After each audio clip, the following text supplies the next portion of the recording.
Hoy, en el Consultorio Alegra, asesoría legal gratuita, abordaremos el tema violencia contra la mujer y los integrantes del grupo familiar, con la doctora Zoila Macavilca, directora general de la Defensa Pública y Acceso a la Justicia.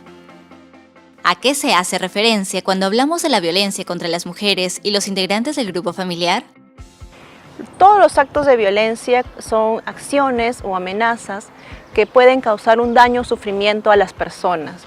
La violencia contra la mujer es aquella que se da particularmente en contra de las mujeres por sus condiciones de tal.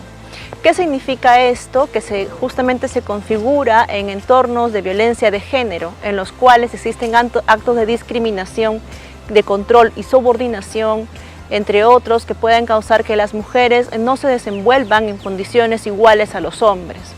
Por otro lado, la violencia contra los integrantes del grupo familiar es aquella que se da entre los miembros que forman parte de un entorno que se llame familia. En estos contextos se da especial protección a los niños, niñas, adolescentes y también adultos mayores y personas con discapacidad. ¿Qué finalidad tiene la ley para prevenir, sancionar y erradicar la violencia contra las mujeres y los integrantes del grupo familiar?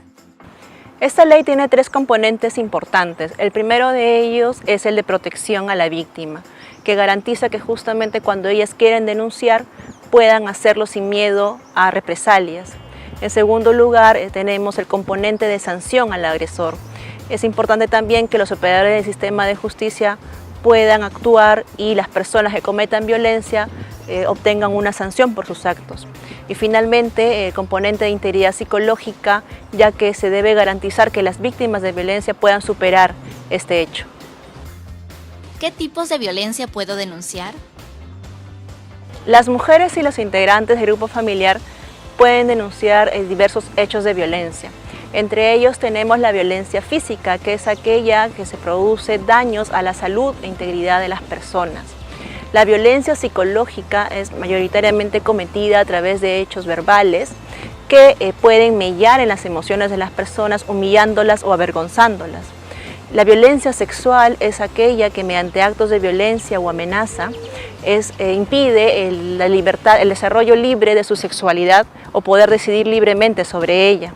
Y finalmente, la violencia económica o patrimonial es aquella que limita o restringe los bienes de cualquier persona, impidiéndole que pueda satisfacer sus necesidades básicas.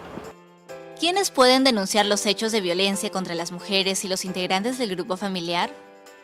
Esos hechos de violencia pueden ser denunciados por las mismas víctimas y también por cualquier persona que tome conocimiento de ello. Por eso es importante que si nosotros tenemos o conocemos a alguna persona que está siendo víctima de alguno de esos tipos de violencia, ayudémoslos a denunciar. Por otro lado, hay personas que también están obligadas a hacerlo. Por ejemplo, los médicos o los profesores que en el ejercicio de sus actividades toman conocimiento de esos hechos deben hacerlo. ¿Dónde puedo presentar la denuncia? La denuncia la pueden presentar en las comisarías más cercanas, en las fiscalías o en los juzgados de familia. Y también quería aprovechar para señalar que la Defensa Pública está a la disposición de todos ustedes. Si son víctimas o si tienen conocimiento de hechos de violencia, lo pueden hacer a través de la línea 1884.